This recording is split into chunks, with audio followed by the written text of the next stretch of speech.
ಹುಬ್ಬಳ್ಳಿ ಧಾರವಾಡ ಅವಳಿ ನಗರ ಮತ್ತು ಧಾರವಾಡ ಜಿಲ್ಲೆ ಸೇರಿ ಒಟ್ಟು ಇಡೀ ಧಾರವಾಡ ಜಿಲ್ಲೆಯಲ್ಲಿ 55 ಸೆಂಟರ್ಗಳು ಮತ್ತು ಮಾನ್ಯ ಜಿಲ್ಲಾಧಿಕಾರಿಗಳು ಹೇಳಿದ ರೀತಿಯಲ್ಲಿ 19,500 ಚಿಲ್ಲರೆ ಆಸ್ಪಿರೆಂಟ್ಸ್ ಏನಿದ್ದಾರೆ ನಾಳೆ ಪರೀಕ್ಷೆಯನ್ನು ಎದುರಿಸ್ತಾ ಇದ್ದಾರೆ.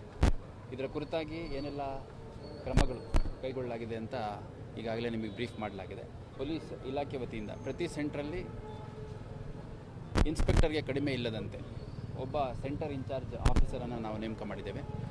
ಅದ್ರ ಜೊತೆಗೆ ಎಕ್ಸಾಮಿನೇಷನ್ ಸೆಂಟರ್ ಪೆರಿಫರಿ ಏನಿರುತ್ತೆ ಅಲ್ಲಿ ಕೂಡ ನಾವು ಸಿಬ್ಬಂದಿಗಳನ್ನ ಯೋಜನೆ ಮಾಡ್ತಾಯಿದ್ದೀವಿ. ಮತ್ತು ಪ್ರತಿ 100 ಜನ ಅಭ್ಯರ್ಥಿಗಳಿಗೆ ಒಬ್ಬರಂತೆ ಪೊಲೀಸ್ ಫ್ರಿಸ್ಕಿಂಗಿಗೆ ಯೂಸ್ ಮಾಡ್ತಾಯಿದ್ದೀವಿ. ಮತ್ತು door frame metal detector DFMD ಅಂತ ಕರಿತೀವಿ, ಅವನ್ನ ಸಾಕಷ್ಟು ಕಡೆ ಹಾಕಿದ್ದೀವಿ. ಅದನ್ನು ಹೊರತುಪಡಿಸಿ HHMD ಅಂತ ಹ್ಯಾಂಡ್ ಹೆಲ್ಡ್ ಮೆಟಲ್ ಡಿಟೆಕ್ಟರ್ ಅಂತ, ಯಾವ ರೀತಿ ನೀವು ಮಾಲ್ಗಳಲ್ಲಿ ಹೋದಾಗ ಅಥವಾ ಕೆಲವು ಇಂಪಾರ್ಟೆಂಟ್ ಜಾಗಗಳಲ್ಲಿ ಹೋದಾಗ ಯಾವ ರೀತಿ ಫ್ರಿಸ್ಕಿಂಗ್ ಮಾಡ್ತಾರೆ ಆ ಥರ ಮಾಡಲಿಕ್ಕೆ ಯಾವುದೇ ಎಲೆಕ್ಟ್ರಾನಿಕ್ ಗ್ಯಾಡ್ಜೆಟ್ಸ್ ಇದ್ದರೆ ಅದನ್ನು ಡಿಟೆಕ್ಟ್ ಮಾಡಲಿಕ್ಕೆ ಅಂತಂದು ಪ್ರತಿ ಸೆಂಟ್ರಲ್ಲೂ ನಾವು ಅವನ್ನೆಲ್ಲ ವ್ಯವಸ್ಥೆ ಮಾಡ್ಕೊಂಡಿದ್ದೀವಿ. ಅದ್ರ ಜೊತೆಗೆ ಈ ಧಾರವಾಡ ನಗರ ಏನಿದೆ ಇದು ಉದ್ಯೋಗಾಕಾಂಕ್ಷಿಗಳ ಒಂದು ಕಾಶಿ ರೀತಿಯಲ್ಲೇ ಇದೆ. ಭಾಳ ದೊಡ್ಡ ಸಂಖ್ಯೆಯಲ್ಲಿ ಇಲ್ಲಿ ವಿದ್ಯಾರ್ಥಿಗಳು ಮತ್ತು ಉದ್ಯೋಗಾಕಾಂಕ್ಷಿಗಳು ತಯಾರಿಯನ್ನು ನಡೆಸ್ತಾ ಇರ್ತಾರೆ. ಭಾಳ ವರ್ಷಗಳಿಂದ ಇಲ್ಲಿ ಇದ್ದು ತಯಾರಿ ನಡೆಸಿರುವಂಥ ಸಂಖ್ಯೆ ಭಾಳ ಹೆಚ್ಚಿನದ್ದಿದೆ.